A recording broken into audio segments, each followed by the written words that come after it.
유대인들의 언약적 이야기에 대한 이야기를 여러분과 지금 해오고 있습니다. 하나님이 아브라함과 그의 가족 이스라엘을 부르신 이유가 이 타락한 세상에 대한 하나님 편에서 솔루션을 제시하는 것이다, 이렇게 얘기했습니다. 그래서 하나님께서 이스라엘을 부르신, 아브라함의 패밀리를 부르신 그 소명이 뭐라 그랬죠? 열방의 빛이 되는 것. 열방의 빛이 되는 것. 그래서 하나님을 잘 섬기는 이스라엘 백성들이 하나님을 잘 섬기게 될 때, 하나님과 교제하며 살 때 그들은 하나님이 기대하시는 그런 소명을 이룰 수 있게 됩니다.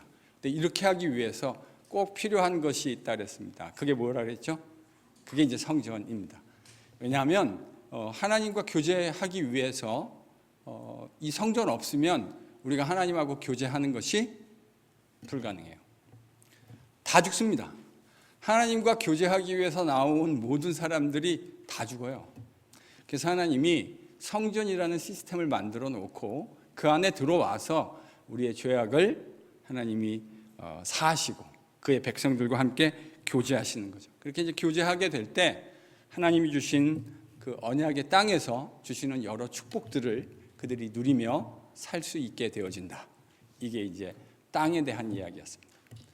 그 이 모든 것들이 다 어디에 그 귀결되고 걸린다고 제가 말씀드렸어요? 율법. 하나님 말씀을 잘 지키면, 하나님 말씀을 지켜 살면 위에서 얘기했던 소명과 성전과 땅, 그 모든 축복들을 다 누리며 살 수 있게 되는 것이다, 이렇게 얘기했습니다. 근데 요즘 우리가 열왕기 묵상하고 있잖아요. 이스라엘이 이거 잘했습니까? 못했습니까? 못한 정도가 아니라 테러블하게 못했습니다. 정말 테러블하게. 정말 북왕국 이스라엘은 하나님이 원하시는 그 율법대로 순종하며 살아간 왕이 단 한 명도 없었습니다. 북왕국 이스라엘의 역사가 수백 년 지속되는 동안 그렇게 산 사람이 단 한 명도 없었어요. 그래서 이번 주에 우리가 북왕국이 멸망하는 스토리, 아수르에 의해서 멸망당하는 이야기를 묵상하고 있지 않습니까? 근데 하나님께서 이제 회복에 대한 이야기를 하십니다. 그렇게 북왕국도 멸망하고요. 이번 달에 우리가 열왕기하 나머지를 묵상하는데요. 남방 유다도 그렇게 한 달 안에 다 망합니다. 한 달 안에 이 망하는 스토리를 우리가 다 묵상하게 됩니다. 근데 하나님이 선지자들을 보내기 시작하십니다. 이사야도 보내고 예레미야도 보내고 에스겔도 보내고 호세아도 보내고 요엘 선지자도 보내고. 그래서 무슨 이야기를 하시냐면 다시 이 아브라함의 패밀리를 레스토레이션 하겠다, 다시 회복해내겠다 하는 이야기를 하는데, 그래서 지난주에 우리가 뭘 봤냐면 그 이야기들 중에 어떻게 그 회복이 일어나는가, 사무엘하 7장에 그래서 오늘은 홍보 형제가 안 보이네. 어디 갔어요? 네? 바람 쐬러 나갔어요. 오케이. 마라톤. 네. 마라톤. 그 형보 형제가 마쳤잖아요, 그렇죠? 그래서 박 목사님이랑 우리 셋이 남자 셋이서 손 붙들고 저 K존 갈 겁니다. 그래서 네. 맛있는 그 먹을 거예요. 약속을 했으면 지켜야죠. 사무엘하 7장의 약속에 의해서 다윗의 패밀리 안에서 하나님이 한 사람을 일으키실 거예요. 그를 통해서 이스라엘이 회복되어지고 이스라엘에게 주셨던 소명도 회복되고 하나님이 다시 성전으로 돌아와서 그들과 함께 교제하고 이스라엘의 율법을 지킬 뿐만 아니라 이방인들까지도 하나님의 율법을 지키며 여호와의 성전으로 올라가는 이 마지막 날의 그림, 우리 이사야 2장에서 에스겔 37장에서 지난주 같이 봤습니다. 여러분, 이렇게 하나님이 지으신 세상이 다시 회복되어지는 그 청사진을, 그 블루프린트를 선지자들이 여러 곳에서, 여러분이 앞으로 선지자들의 글을 읽으실 때요, 이 언약에 등장하는 요소들이 때로는 한 개, 때로는 두 개, 때로는 다 등장하는 것을 보게 되실 거예요. 하나님이 이스라엘을 회복하실 것입니다. 하나님이 성전을 회복하실 것입니다. 하나님이 그 땅으로 그들을 돌아오게 하실 것입니다. 그래서 그들이 여호와 하나님의 율법, 말씀을 지키며 살게 될 것입니다. 여러분, 이게 구약이 선지자들이 바라보았던 피조 세계가 회복되는 것, 그리고 이렇게 회복되는 것을 한번 따라 하실까요? 하나님 나라. 여러분, 그게 바로 하나님의 나라가 회복된다는 말의 의미입니다.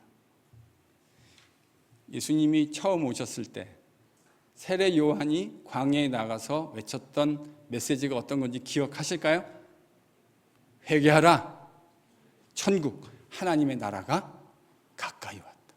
그게요, 우리가 죽어서 가는 하나님의 나라가 가까이 왔다, 이런 의미라기보다는 우리가 성경에서 말하는 하나님 나라는 바로 그런 하나님이 이 세상을 그렇게 회복하시는 바로 그 그림이 이제 가까이 왔다, 이렇게 얘기한 거예요. 그래야 이해가 잘 됩니다. 자, 이게 이제 이렇게 하면서요, 북왕국 이스라엘은 722년에 어느 나라에 의해서 망하죠? 아수르. 남방 유다는 그로부터 대략 150년 후에 어느 나라에 의해서 망합니까? 바벨론이에요. 근데 바벨론이 한 70년 정도 80년 통치하다가 다음 세상은 누가 통치하게 되죠? 페르시아가 통치하고요. 그 다음은요, 눈치가 빠르신 분은 저기를 보시면 답이 나와 있을 텐데, 시리아, 그러니까 헬라 세계, 이제 헬라 제국, 알렉산더에 의한 지중해 통치, 미디테레니안 씨를 중심으로 해서 C자를 거꾸로 그려놓은 그 세상을 통치하는 지배 세력의 순서예요. 처음에는 바벨론, 페르시아, 헬라 안에 시리아가 있고요. 그 다음으로는 이제 로마가 등장해서 이 지역을 통치하게 됩니다. 그때 이스라엘은 뭘 기대하고 있었다고요? 하나님의 나라가 회복되기를 기대하고 있었습니다. 그래서 하나님의 나라라는 말은 한번 따라 하실까요? 하나님의 다스림.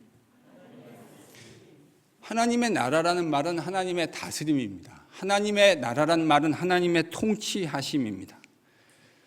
그래서 하나님이 이제 선지자를 통해서 말씀하셨던 그 마지막 때가 되면 하나님이 유대인들 뿐만 아니라 이방인들에게도 왕으로 인식되실 것이다. 하나님이 왕으로 유대인과 이방인을 다 통치하실 것이다. 세상 모두가 하나님의 다스림 안에 있게 될 것이다. 여러분, 이게 선지자들이 예언했던, 꿈꿨던 마지막 날의 비전입니다. 여기까지 이해되셨죠? 이게 지난주에 우리가 했던, 지난주까지 지금 이제 복습한 거예요. 이 긴 시간 동안. 이제 다음부터는 이 뒷이야기가 어떻게 회복되는 거냐에 대한, 회복에 대한 이야기를 여러분들하고 이제 좀 해보려고 해요. 그래서요, 다 망해버린 이스라엘, 다 망해버린 이 나라를 하나님이 어떻게 회복하시느냐라고 이제 이야기함에 있어서 우리가 성경 두 구절을 같이 좀 살펴보려고 합니다. 그건 이사야 42장 24절입니다.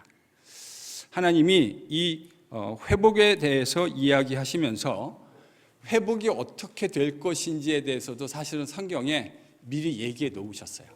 같이 한번 읽어보겠습니다. 이사야 42장 24절입니다. 여기서 야곱이라는 말은 이스라엘을 지칭하는 말입니다. 같이 읽겠습니다. 시작.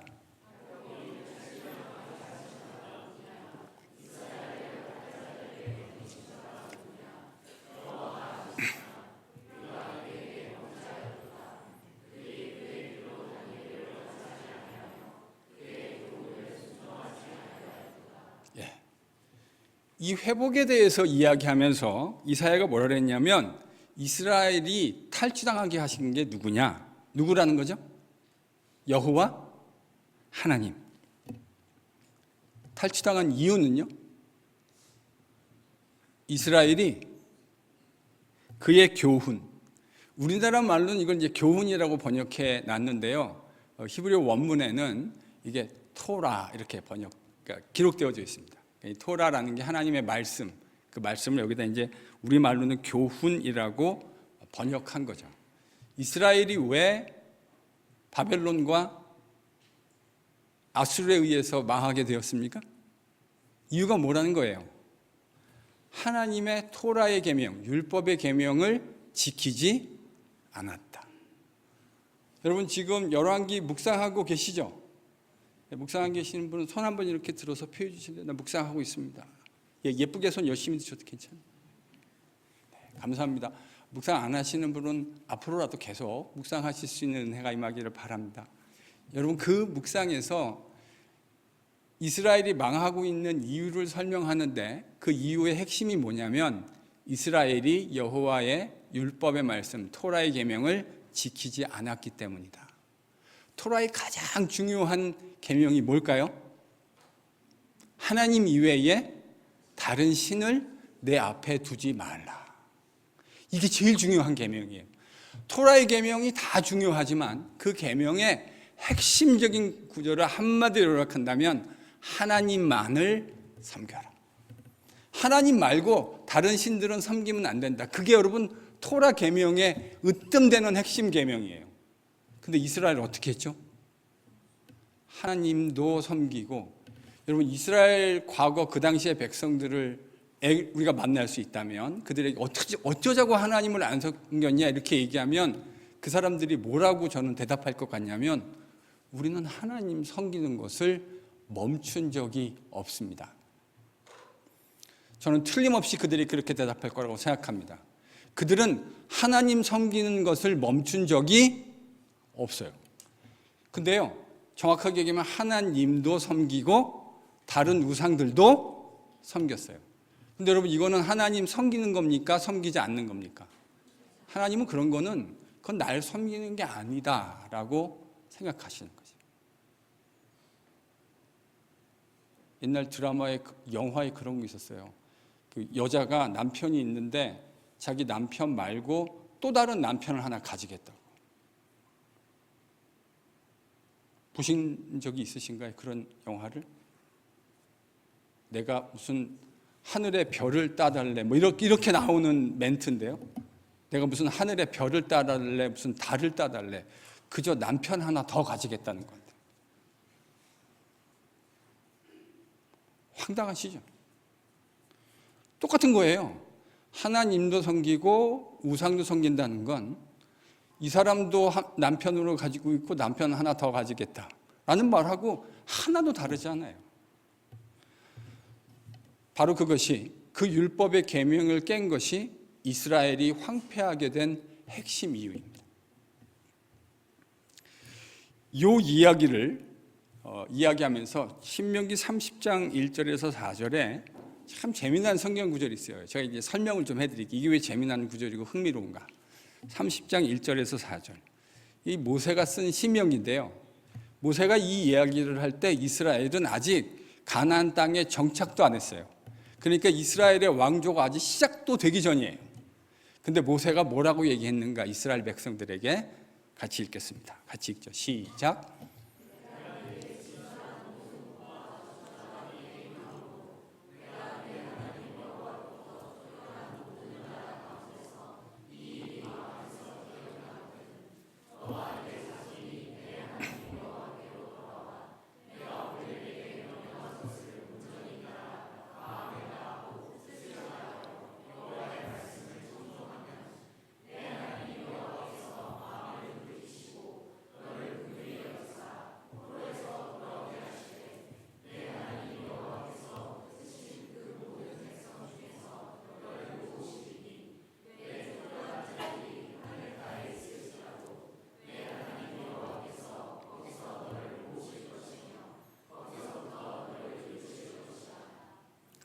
여러분 이게 왜 기가 막힌 성경 구절이냐면 모세가 이 이야기를 할 때 이스라엘은 아직 가나안 땅에 정착도 못했어요.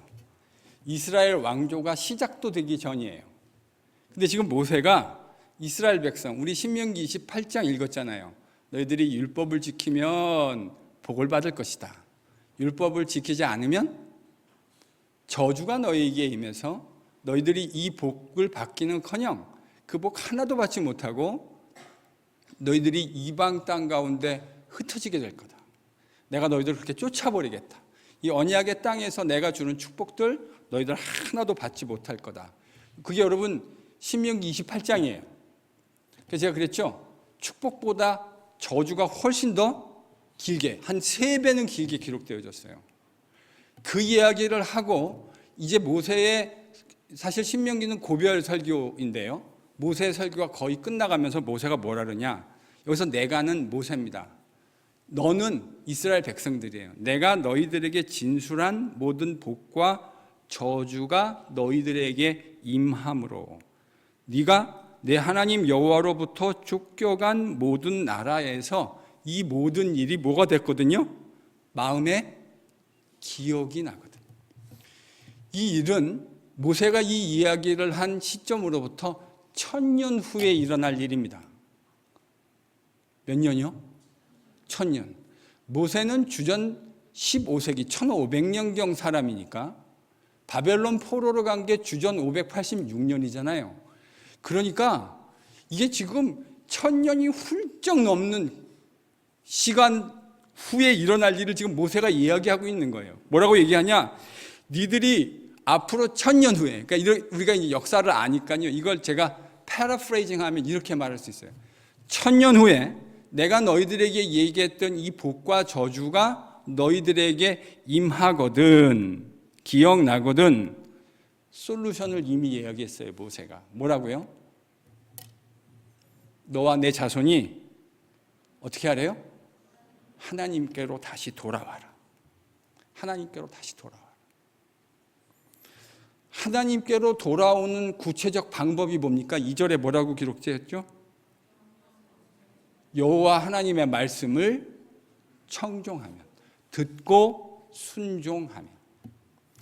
그러니까 이스라엘 백성이 망한 것도 율법 때문에 망했고, 율법 안 지켜서 망했고, 회복되는 것도 다 어디에 걸려 있는 거예요? 율법에 걸려 있는 거예요. 이미 구약 성경이 이걸 다 얘기해 놨어요. 심지어 이스라엘이 나라를 세우기도 전에, 나라가 망하기도 전에, 1000년 전에 하나님은 모세를 통해서 이스라엘 백성들이 자신을 배신할 거라는 사실을 이미 알고, 이 모든 일들이 너희들에게 실제로 일어나면 그때 너희들은 기억해라. 다시 내 앞으로 돌아와라. 돌아오는 것, 구체적인 방법은요? 하나님의 말씀을 청종하는 겁니다. 듣고 순종하는 것입니다. 그러면 하나님께서 어떻게 하신다고 3절 4절에 기록해놨어요? 어떻게 하신대요? 너희들이 멀리 땅 끝에 흩어져 있을지라도 내가 다시 너희들을 이 땅으로 모을 것이다. 그래서 하나님이 다시 통치하시는 그 날들을 너희에게 허락하실 것이다. 자, 그러니까 이스라엘이 망한 이유도 율법을 지키지 않아서고, 이스라엘이 회복되는 구체적인 방법도 율법을 지키는 것입니다. 자, 이제요,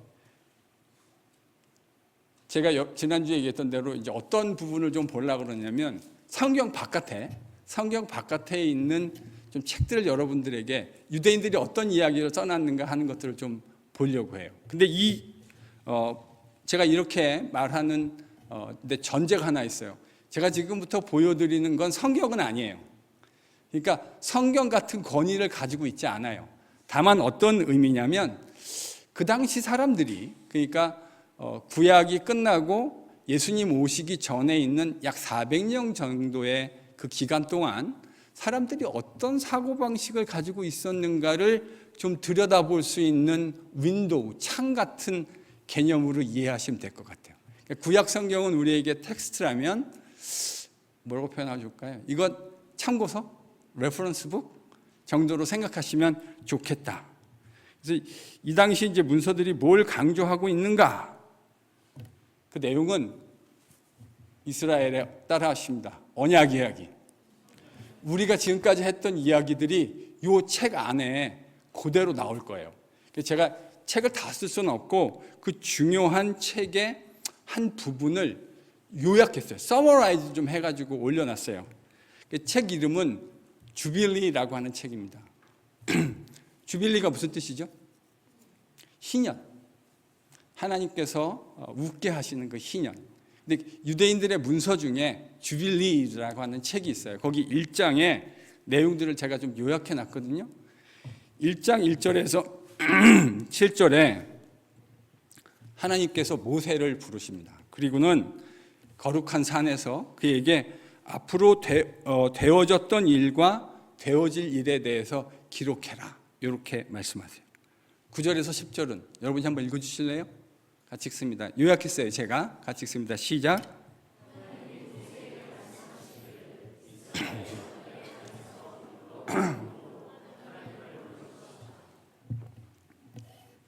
그리고 제가 10절만 따로 요약했는데 10절도 한번 읽어주실래요?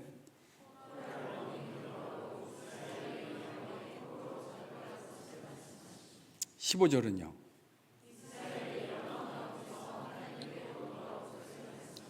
16절 17절은요?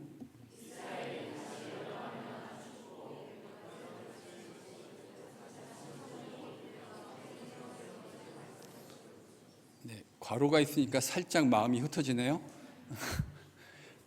하나님께서 다시 이스라엘이 열방을 향한 축복, 이사야의 언어로 하면 열방을 향하는 빛이 될 것이다 라는 것을 말씀하시고 다시 뭐가 세워진다고요? 내가 다시 성전을 세울 거다. 17절에는요, 나는 그들의 하나님이 되고 그들은 내 백성이 될 것이다. 자, 여러분 저를 보세요. 지금 이게 주빌리 1장에 쓰여진 내용을 제가 그냥 간략하게 좀 서머라이즈를 한 거거든요. 벌스 바이 벌스로 주제별로 딱 끊어서 얘기했는데 이 내용을 보니까 지금 우리가 그동안 이야기했던 언약 이야기의 내용하고 같습니까? 틀립니까? 같습니까? 틀립니까? 똑같죠. 기본적으로 그 내용이 똑같죠. 주빌리는 주전 1세기, 그러니까 예수님 오시기 전 한 100년 정도 전에 문서라고 추정되는 문서입니다. 그런데 유대인들이 구약의 선지자들을 지나가고 세월이 지금 몇백 년이 또 흘러간 거예요. 그리고 나서 주전 100년경, 1세기경에 이 주빌리란 문서를 보니까 유대인들이 기록한 거거든요. 구약 성경을 가지고 자신들의 사상을 기록해 놓은 건데 유대인들이 하나님이 말씀하셨던 언약의 사상과 선지자들이 말했던 그 내용들을 기억하고 있었던 겁니까? 기억 못하고 있었던 겁니까? 문서에 증거가 있잖아요. 기억하고 있었네요. 맞습니까? 네. 그들이 기억하고 있었어요. 하나님 말씀이 가지고 있었던 의미가 어떤 것인지 그들은 꽤나 정확하게 기억하고 있었습니다. 그래서 그 구약 성경의 내용을 주전 대략 100년경에 그들이 구약 성경을 가지고 기억해내고 기록한 문서 안에 그 내용을 이렇게 있는 그대로 기록해 놓은 거예요. 여기서 우리는 한 가지 사실을 확인할 수 있어요. 그게 뭐냐면 주전 100년경 이 주빌리라는 문서를 썼던 유대인들은 하나님이 말씀하셨던 구약 성경의 언약과 선지자들이 이야기했던 회복의 내용들을 정확하게 인지하고 있었습니다. 자, 여러분, 제2성전기, 이게 구약 성경이 종료되고 신약 성경 시작되기 전, 그러니까 예수님과 세례 요한과 말라기 요 사이에 대략 400년 정도의 기간, 성경은 이 부분에 대해서 침묵합니다. 아무 얘기가 없어요. 그런데 요 시기에 제가 지금부터 보여드리려고 하는 이 문서들을 보면 유대인들이 이 언약 이야기에 대해서 얼마만큼 정확한 생각을 가지고 있었는가를 알 수 있어요. 자, 아까 이사야와 신명기를 봤더니 여러분, 이스라엘이 망한 이유도 뭐 때문이죠? 율법을 지키지 않아서. 이스라엘이 회복되기 위해서 필요했던 것도 뭐라고 신명기 30장이 이야기해놨어요? 율법을 지키는 것. 나중에 바벨론 포로 갔다 온 이스라엘 백성들이 수문화 광장 앞에 씁니다. 그래서 학사 이스라, 그러니까 뭐 요즘으로 치면 목사 같은 거죠. 서가지고 율법책을 쫙 읽어줍니다. 율법책을. 혹시 제가 지난주에 보니엠의 By the River of Babylon 혹시 보신 분 있으실까요? 제가 이렇게 노래까지 불렀는데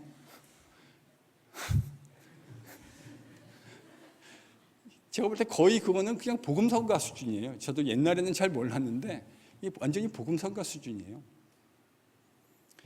그들이 바벨론 강가에 가서 앉아가지고 예루살렘을 바라보고 울었다는 거 아닙니까?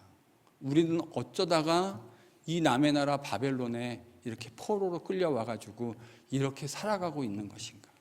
답은 뭐죠? 우리 조상들이 하나님의 율법을 어겼기 때문이다. 신명기 30장을 봤더니 회복되기 위한 구체적인 방법도 뭐예요? 다시 하나님께로 돌아가는 거예요. 돌아가는 구체적인 방법은요? 율법을 다시 지키는 것이다. 그러니까 유대인들이 오늘 이제 거의 다 왔어요. 유대인들이 이 시기에 예수님 오시기 한 100년, 200년 요 어간에 정확하게 역사를 통해서 반성을 했다고 한다면 여러분 유대인들의 이 문서 안에서 논리적으로 생각해 보세요.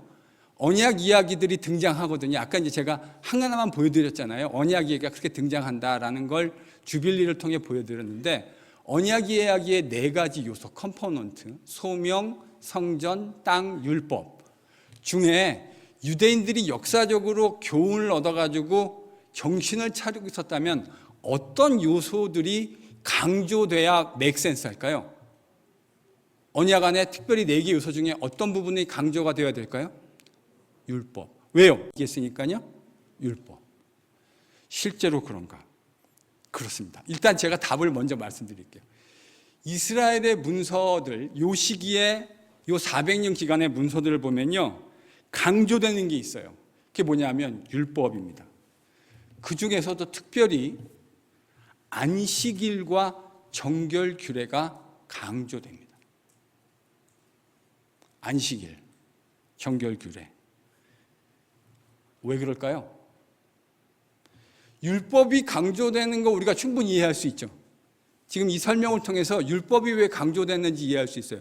망한 이유도 율법이고 회복되기 위해서 필요한 것도 율법이라고 했으니까 당연히 율법이 강조되어야 되겠죠.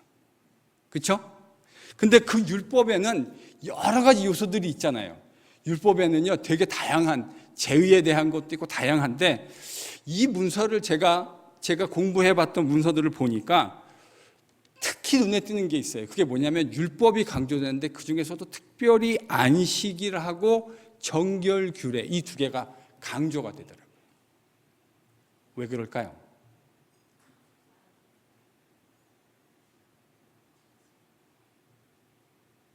이 답은 다음 주에. 왜 이게 강조가 될까? 율법이 강조되는 건 이미 성경에 이야기했는데 그 중에서도 안식일하고 정결규례가 유독 스탠드아웃을 해요. 왜 그럴까? 다음 주에 하겠습니다.